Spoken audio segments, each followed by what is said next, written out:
The Astral Problem. Hello. Thank you for being here with me once more. I hope you are very well today. I am Marie. Welcome to my channel.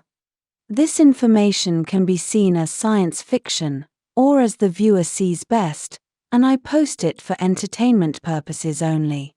Still, I take my information very seriously, and for whoever has eyes to see.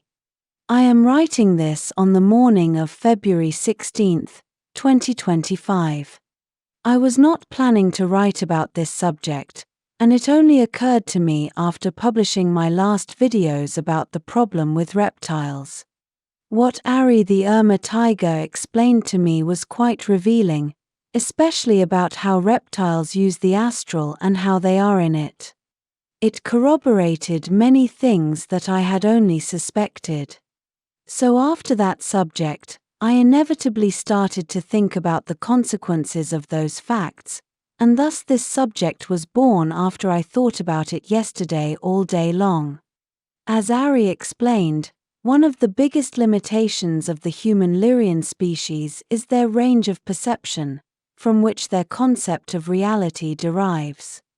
I can add that the limited perception range of all Human-Lyrians is the basis for extreme materialism, as it is seen by modern science on Earth, where consciousness is nothing more than the consequence of complex bioelectric processes going on between neurons in the brain, and when a subject dies, it is all over for it. Human-Lyrians are obsessed with the material world as if it were the only thing that exists, especially on Earth where the veil of forgetfulness further convinces people that nothing outside the material world exists, especially when their scientists push materialism so hard. This brings the denial of everything astral, very much to the convenience of all those abusive entities, especially reptiles, that alter and manipulate humankind and its civilization exactly to their convenience. This certainly looks like those astral entities have first created, and then manipulated science precisely to help them hide their existence behind scientific dogma, which states that no such thing exists as the astral. This even despite all the evidence of its existence, and even if it may be considered only as circumstantial, anecdotal, or whatever, it is there. And there is so much of it that it is not only highly illogical but even abusive to think that all those astral apparitions, ghosts, strange events, paranormal activities, and so on, are only the result of hoaxes, compulsive liars, or unexplained physical phenomena, like brainwave alteration due to exposure to high-energy magnetic fields, causing hallucinations. This last one is one of the favorite scientific matrix explanations as to why the Scottish city of Edinburgh has so many ghost stories and apparitions, as it supposedly is built right above a large geological strata of magnetic rock. With this completely denying, and even belittling the city's rich history of dramatic events, which must leave a strong energetic mark. For me, one of the biggest mistakes Human-Lyran people make, especially on Earth, is to focus life, and all the causation of the events in it, only on seemingly logical events occurring in the material world, which can be easily explained by scientific methods, by coincidences, chance, or simple luck, thus denying all what occurs in the astral just below the surface of what can be seen. Ignorance of the astral inevitably will cause Human-Lyrians to fall easy victim to all the entities there, who are just more animals, or more creatures who are also alive from their point of view, from the point of view of their own existential realm, where they are also born, grow, reproduce, and die, just as anyone else. On Earth, this denying the astral is causing unbelievable problems, because even the most intelligent people question its existence as there is no true strong and tangible proof of its existence, even for oneself, as having witnessed something paranormal at some point in our lives may not be enough to convince us of the existence of the astral.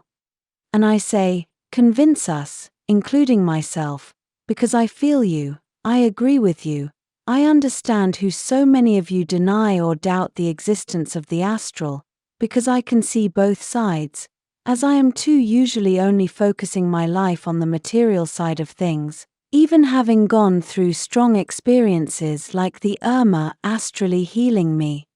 But I don't deny the astral, but from my Human-Lyran point of view, I can relate to it as somewhat of a dream world, more like lucid dreaming where you can control what happens there. So, no, I cannot go in and out of the astral as the Urmah can. What I can see is that astral entities, reptiles, or whoever they may be, have manipulated society on Earth to deny the existence of anything astral, and with it their existence. If reptiles, those who end in aliens, were only science fiction, why on earth would the censorship around this subject be so strong? Just look at the Matrix point of view Wikipedia link on the front of my video about reptiles, and I didn't even call them by their correct, alien, name. They are doing all they can for the people not to see they're causing many of the problems on Earth. But if those reptiles, among other astral creatures, are manipulating society on Earth at their convenience and so hard and skillfully, it would be very silly to believe they stop there. And this brings me to say something uncomfortable but quite obvious. This very well may be the way they have infiltrated the Galactic Federation. When I talked to Ari the tiger 2 days ago, I asked him if reptiles in the astral did their thing only on Earth, or elsewhere as well, and he responded with his deep feline voice, that they are all over the galaxy, and that was the reason why Urmah warriors work astrally first, and then move up to the world of the living.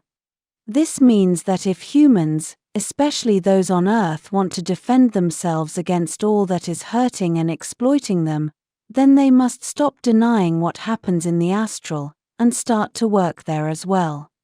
You don't need to see things in the astral directly, although that would be of much help, as you can research and learn everything you can possibly get your hands on about the subject, and start to take control over your life. I know you want me to give you solutions and not only inform you of what I see, and as I have said so many times before, to fight back against whatever is exploiting you, you must regain your personal power, and take responsibility for what you think, for what you decide is reality and truth, and stop following religious and political leaders who are there to enslave you, never to help you. I know that while you are living on Earth you must follow rules and laws that have been imposed on you, and you cannot do other than obey them or you will suffer ugly consequences, yet you don't have to follow all the rules, especially those which are not a legal obligation. Remember that as a fully conscious and aware star seed, or enlightened soul, your ethical frame is way superior to the one of your appointed leaders. Don't you ever forget that.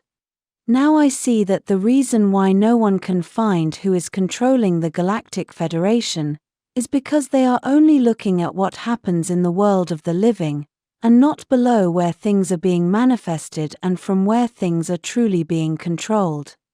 Most people, human and not, only see star races, Andromedans, Sirians, Arcturians, Alphratans, Pleiadians in all their flavors and so on, but those are only biological bodies living in their material society. Few people observe what is happening below that surface, to see and understand that those biological meat sacks are only containers to who knows what soul, complete with all its ancestral bad habits. We have all been other people and we have all belonged to other species. Humans as a race are not the only ones who live in an existential realm where very different souls with very different histories and origins coexist, and many times not in a healthy way. This is an understatement. As an important side note, I know souls are only souls and are pure as fragments of the greater source, being that race, species, gender, and other attributes belong only to the body, yet souls do remember who they were in their past lives, and develop strong attachments to the identities and the ideas they once held.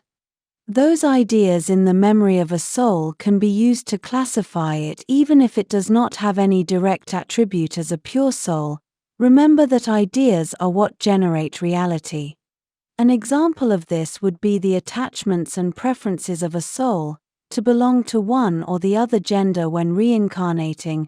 A soul has no gender, yet it does have a preference for being male or female.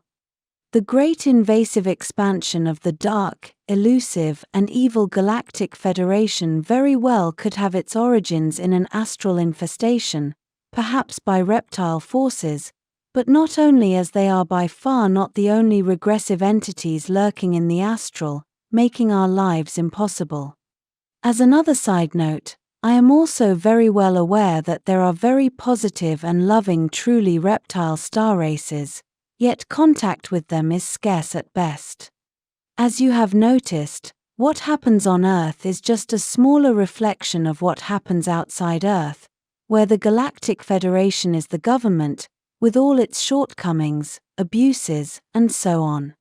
There is nothing strange about why life outside Earth looks so much like life on the planet, as reality is the same, and one is only part of the other.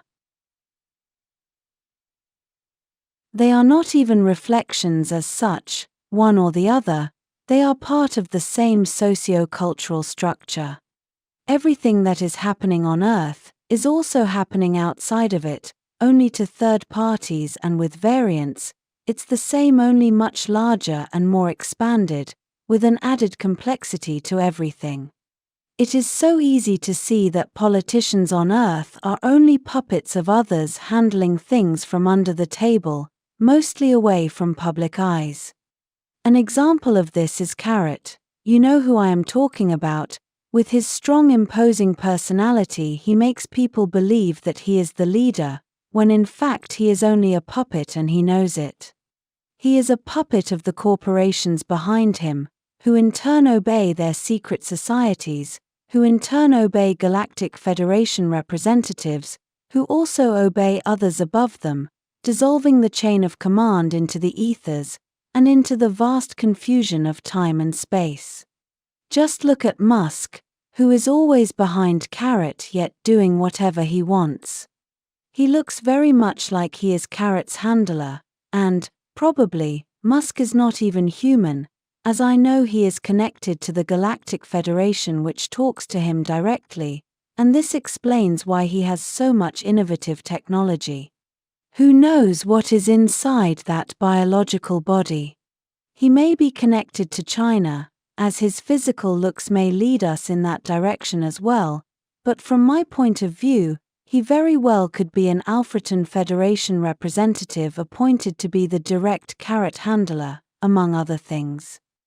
The same as with human politicians, in the Galactic Federation people will have handlers behind them, including dubious astral entities who may be inhabiting those Federation representatives in high places of power. Just like on Earth, where reptiles like to use organic portal politicians, and other people who are useful for their purposes. I am starting to see that the Galactic Federation is indeed infiltrated by evil forces from the astral side, from where they operate through organic portals and hide behind living biological people of any star race. Before I go, I want to state that there is no one behind me. Because of whatever reason, destiny has placed me here as the Taygetan Queen, and I am deciding what to do and how to handle things as best as I can, with no one handling me, to the point where I removed all the former High Council of Taygeta as it was infiltrated and corrupt. Yes, I have people helping me, as it should be, like all the military of my civilization, but they are not making the decisions. I am. I am not a member of any secret society nonsense, nor anything like that, and I am only myself, and I am alone as the Queen. And it is not easy. This will be all for today. As always, thank you for watching my video, and for liking, sharing, and subscribing for more. It helps this channel grow a lot. And I hope to see you here next time. With much love and appreciation, your friend, Marie.